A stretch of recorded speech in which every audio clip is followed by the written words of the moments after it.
There's an old saying that if you're a dramatic, forceful person, playing it safe is the absolutely unsafest, most dangerous thing you can do. And that is where Gucci has gone. Well, hi, everybody. This is Diane Gilman, formerly known as the Queen of Jeans on QVCHSN, but now the proud host of Fashion Thursdays. Handbags tell a story. Handbags are memory keepers. So let's get into it. I wanted something smaller. I don't go to the office every day now. I work remotely. I don't need a giant tote bag. I've shrunk with age. I'm about to be 80. And so, how cute is that?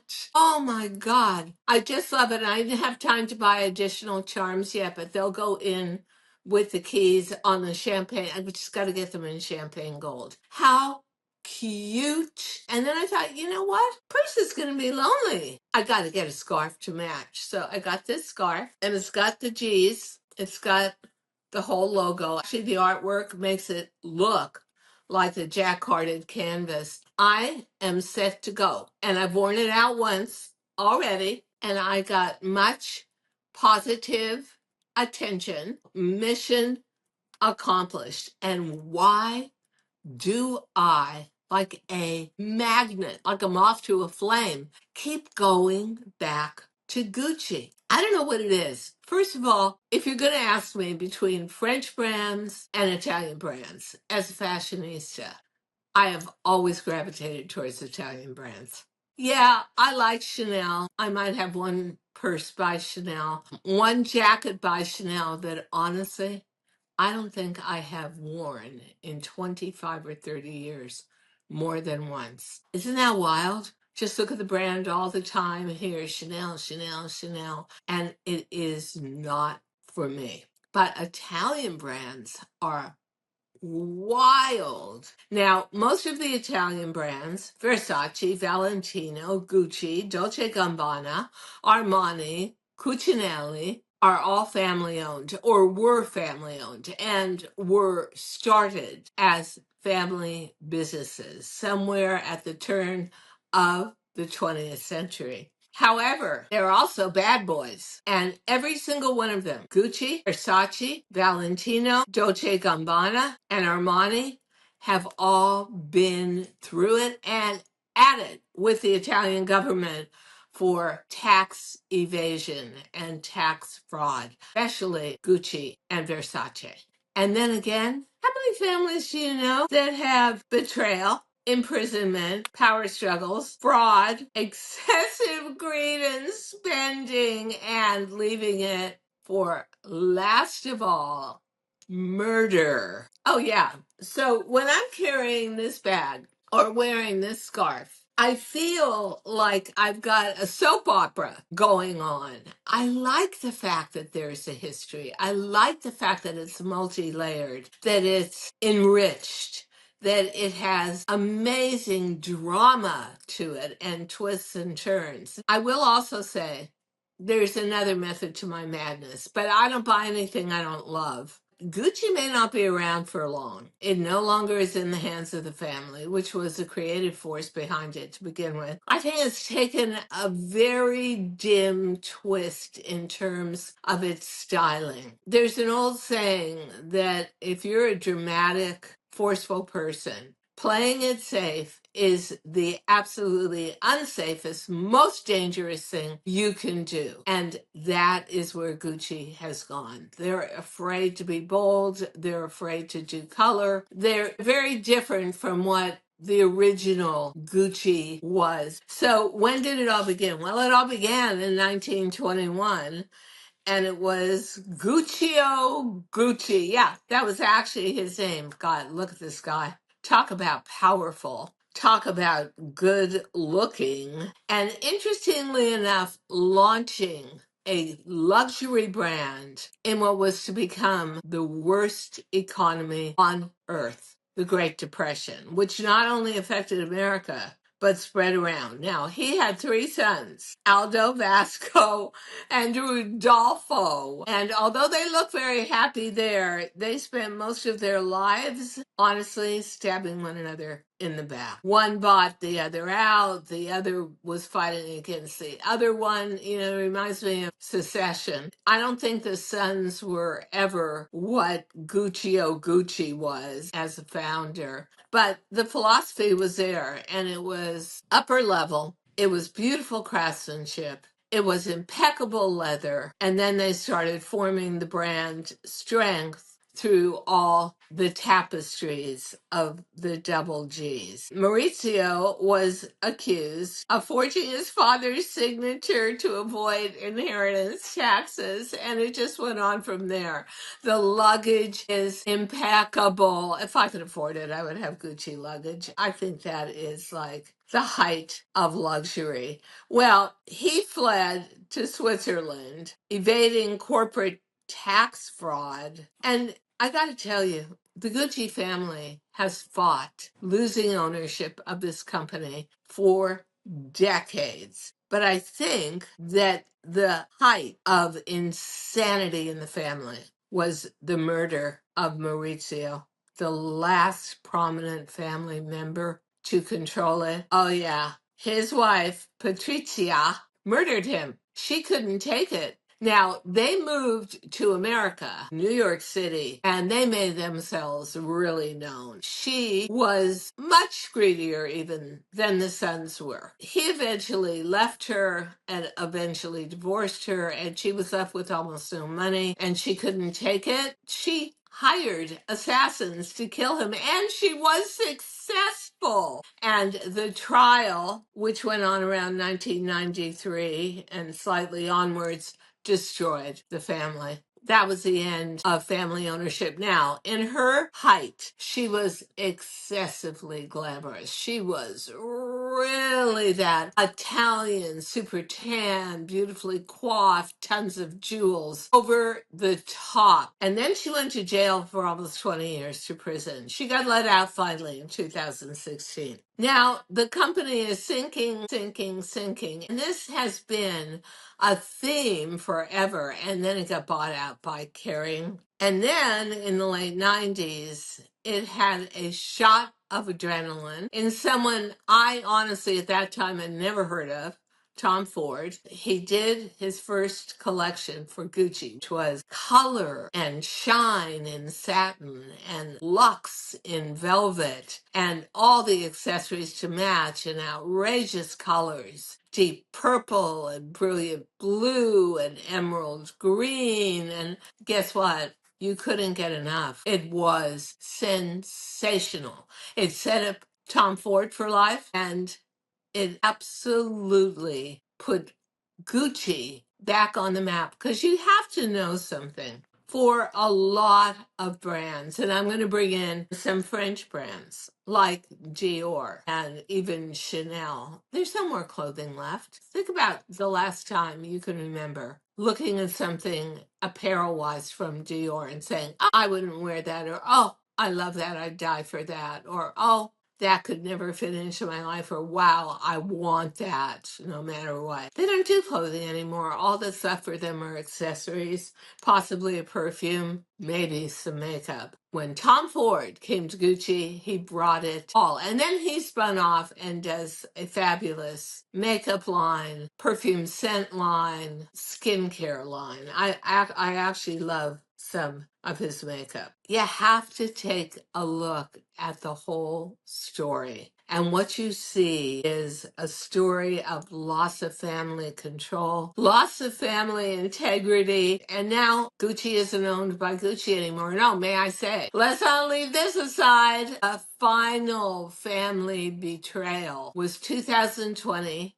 The heiress to the Gucci fortune is suing the family and claiming that as a child into early adulthood, he was abused. I mean, seriously, could you have it all? My God. And yeah, there was a TV movie made, and Patricia was played actually by Lady Gaga. And there have been numerous books and articles. But imagine to me, every time I pick up my 80th birthday present, all of that enriched information, all of that dubious history is mixed into that handbag and this scarf.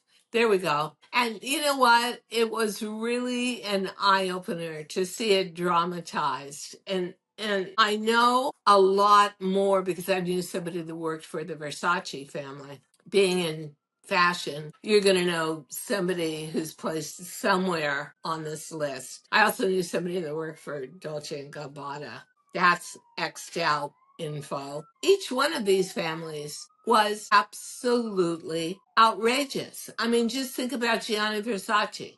The rumors were, and I'm going to just be explicit about this, being totally transparent, I know no solid facts. But everybody I know who was even vaguely involved said Versace, Gucci, Dolce Gabbana equals connection with mafia. Now, I learned a few things from Versace, the original Versace, when he was alive. And that was as crazy and as an enriched story as Gucci. Family owned business. Donatella just sold the family business completely, and they turned around. That corporation turned around and kicked her out immediately. Mafia connections all the way. And the rumor was, and it was a rumor that never died, that Versace took a lot of the company earnings and put it into fine art, but really fine art. Incredible pieces, and then secreted them in safes and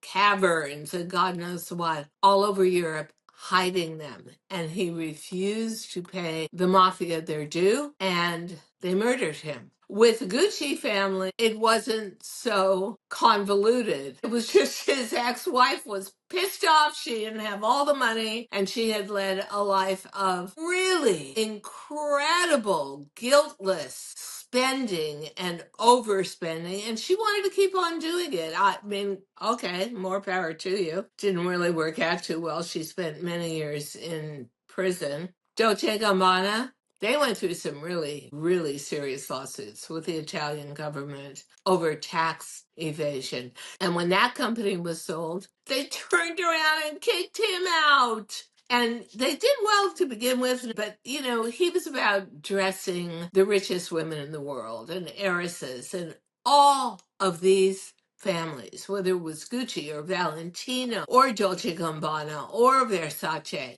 they were not only about designing the clothing and the accessories. They were also about creating the aura and the atmosphere for wearing them. So they would spend massive amounts of money on yachts and palatial homes, resort type vacation homes, just so that you, when you were buying their brand, had someplace to wear it and people that were going to admire you every single second of the day for wearing it. But I will say, for me, out of all of these brands, Gucci, for me, was the most well-rounded. Had beautiful leather, gorgeous accessories, including jewelry with the horse bit. They were really true to their design. I got to tell you an interesting story about this handbag. It was certainly not the most expensive by far for their collection, but for me, I'm going for that smaller bag.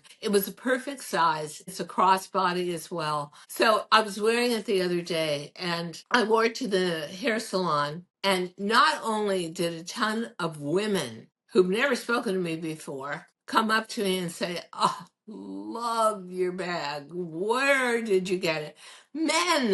Men came up to me and said, "That's such a beautiful handbag." I usually walk around with tremendous guilt for, oh my God, I can't believe I bought that and I shouldn't have done that. And I'm retired now and bought what I want. Love, love, love it. I have heard so many backstories for Gianni Versace and for Dolce and Gabbana. And then again, maybe it's the La Dolce Vita kind of philosophy behind Italian brands that makes me love them so much. It's not that I don't like some of the new brands like Totem and Kate and Loewe, but I don't really know an enriched history of them. These are like have still got intense gossip value, and everybody made a very big deal and was very angry at the holding company that bought out Versace for literally the same day they signed the deal, telling Ms. Versace, Donatella, to go. Like, pack your bags, get out. The office is ours as of tomorrow. Everybody, I think, who wasn't involved in the financials of the company wanted her there for the nostalgia value of it. And that's another thing I want to say about Gucci. It's got a nostalgia value to it. The brand is now 104 years old, founded in 1921. It's got a whole history of a way of life that literally doesn't truly exist anymore. They were leather makers to the royalty of Europe. And then again, think about incredible historical figures like Jackie O that just collected Gucci and the whole idea. I would have liked this purse also if it had had a bamboo handle to it, although I don't think that's year round the way the leather handle is, but I don't know. I'm not a conservative person. And yeah, there we are with her sister Lee Radziwill and Jackie O herself wearing Gucci and being dressed by Gucci, the house of many times. I'm not a person that has any kind of family history, first generation American from Ukraine and Russia, but I seem to love that as a substantive basis for the fashion. And last year, as a birthday present, this is crazy, I actually bought the jacquarded logo canvas in a blazer from Gucci. I am like Gucci'd out. And you know, everywhere I wear that blazer, all I get is, oh my God, I love that blazer. Oh my God, that looks so great on you. Wow, that is the most gorgeous blazer. Now, I'm not looking for a flood of compliments, but by 80 years old, it doesn't hurt for your ego. There's my baby. That just, it's the automatic, you're accepted in the cool girls club, you're accepted in the pretty girls club blazer. It is nonstop acceptance, positivity, compliments. It's everything that you want from a piece of clothing you invest in. And the handbag, the Dream Keeper, is the same. I'm always looking for ways to take care of my body and have it express itself through that healthy glow. And I think I found what to me is a miracle. It is called Amra. It's got all sorts of collagen. It's got peptides. It has vitamins. It has minerals. And it's just this tiny little scoop of it. I don't even take it with juice. Honestly, I just pop it in my mouth. It tastes like butterscotch. It absorbs quickly and it makes a big difference. As you age, even if you are eating correctly, you are absorbing less vitamins. That's just what happens to your body. You need a supplement that's easy to take, almost instantaneously gives you results, more energy, better looking skin and hair, and helps you form a healthy habit and start to get all the nutrients you need. That is Amra. I love Amra. People were just gravitating towards me, and I was wearing it as crossbody. I wasn't even holding it and carrying it around. And it was just like, oh, can I look at that? Can I touch it? I don't like it when people do that, but yeah, what are you going to say? So obviously, Gucci really vibes for me, and I am sincerely with an entire plethora, maybe 100 status labels to look at. I am always drawn to Gucci. Who knows why? I hope the carrying company can get it together. There was a lot of talk recently about bringing Tom Ford back, but I don't think he accepted, and I probably wouldn't either. I think that would be really scary to try and top yourselves from one of the best fashion debuts in fashion history. I love this blazer a lot. I can't wear it with the handbag because the G's are navy. I'm absolutely logoed out and loving it. You know what? If you're a fashionista like me, they are just the perfect distillation of the moment. What do you buy yourself when you're 80? Status, of course. Thanks, everybody. I hope you enjoyed. Thank you so much for listening to Too Young to Be Old podcast. The episode may be over, but the fun doesn't have to stop here. Find us on Facebook, Instagram, TikTok, and YouTube at The Diane Gilman, or visit our website, thedianegilman.com. If you like the show, leave us a rating or a review and subscribe so you don't miss the next episode. And until then, don't forget, age is just a number. Together, we'll prove that we are all too young to be old.